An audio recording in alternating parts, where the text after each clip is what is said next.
চুল ঝরার সমস্যা বাড়তেই চলেছে। পরিষ্কার করার সময় কোনো ভুল হয়ে যাচ্ছে না তো?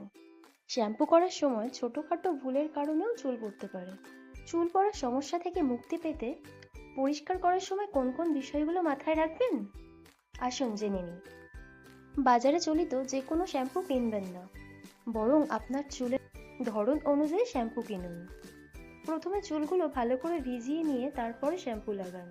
জোরে জোরে স্ক্যাল্প অথবা চুল ঘষার পরিবর্তে চুলের গোড়া আলতোভাবে ম্যাসাজ করুন। শ্যাম্পু সরাসরি চুলে না লাগিয়ে একটা পাত্রে কিছুটা জল এবং তার সঙ্গে শ্যাম্পু মিশিয়ে কিছুক্ষণ রেখে তারপরে ব্যবহার করুন। প্রতিদিন শ্যাম্পু করা উচিত না, এতে চুল শুষ্ক হয়ে যায়। সপ্তাহে 3 বার অথবা 2 বার শ্যাম্পু করুন। অনেকেই চুলের গোড়াতে কন্ডিশন লাগান। কন্ডিশনার শুধু চুলে লাগান, মাথার ত্বকে না। চুল পরিষ্কার রাখার জন্য ঠান্ডা জল ব্যবহার করুন। গরম জল